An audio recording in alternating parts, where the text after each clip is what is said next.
అమ్మ చాలా వరకు చూస్తే కనుక హాస్పిటల్లో ఇప్పుడు జరుగుతున్నాయి, కార్పొరేట్ హాస్పిటల్స్ కానివ్వండి, ఏ హాస్పిటల్ని మనం చెప్పలేము. బట్ ఏంది జరుగుతున్నాయంటే ఒక చిన్న రోగం అని, ఒక చిన్న డిసీజ్ వచ్చిందని వాళ్ళు జాయిన్ అయితే కనుక వాడికి కిడ్నీస్ కానివ్వండి, మన ఆర్గాన్స్ ఒకటి అమ్మేయడం జరుగుతుంది, తీసేయడం జరుగుతుంది, తర్వాత డెడ్ బాడీ బయటికి వస్తుంది. ఇలాంటి వాళ్ళ మీద చర్యలు ఎలా తీసుకోవాలమ్మా?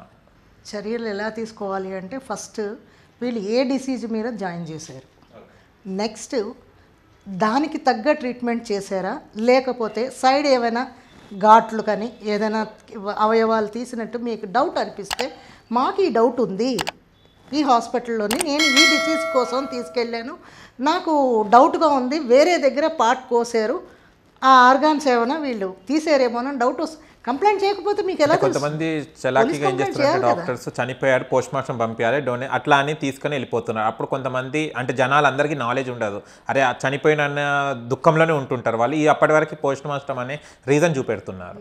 నిజంగా చనిపోతే ఒకవేళ ఆర్గాన్స్ తీసినా పెద్ద తప్పేం లేదు. నిజంగా చనిపోతే ఓకే, దట్ ఈస్ నాట్, అది మంచి పనే.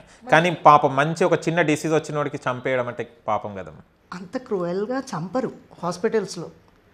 ఇక జరిగింది అని వీళ్ళకి డౌట్ వస్తే కనుక కంప్లైంట్ చేస్తేనే తప్ప సొల్యూషన్ ఉండదు. ఎందుకంటే కంప్లైంట్ చేస్తేనే కదా వాళ్ళకి అన్యాయం జరిగింది అని వీళ్ళు ఎంక్వైరీ చేస్తారు, అది నిజమా అవునా కాదని అప్పుడు వాళ్ళు చేస్తారు. అంతేకాని మనం ఎవరిని అలా జడ్జ్ చేయకూడదు.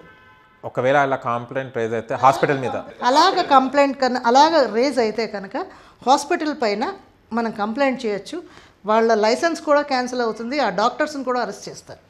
అయితే మొన్న ఇన్సిడెంట్ రీసెంట్లీ ఏం జరిగిందంటే పాపం ఆయనకి హ్యాండ్ నొప్పి అని వెళ్ళడం జరిగింది హాస్పిటల్కి.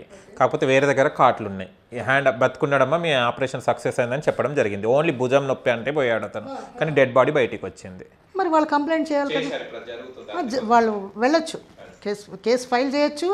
మాకు డౌట్ వచ్చింది, ఆయన భుజం నొప్పి కోసం వెళ్ళాడు, ఒకవేళ ఆ పక్కన ఘాట్లు ఉన్నాయి, కోసినవి మార్క్స్ ఉన్నాయి అంటే ఏ పార్ట్కి దెబ్బ తగిలింది, ఏ పార్ట్ తీశారు ఏంటి అనేది. దహనపరిచేశారా డెడ్ బాడీని?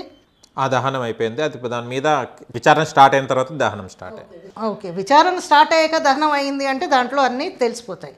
ఎందుకంటే మనకి డౌట్ వచ్చింది అనగానే మనం కంప్లైంట్ చేయడం బెస్ట్. వాళ్ళు ఎవరెవరైనా వదిలే సమస్య ఉండదు, న్యాయం ఎప్పటికైనా గెలుస్తుంది. ఓకే.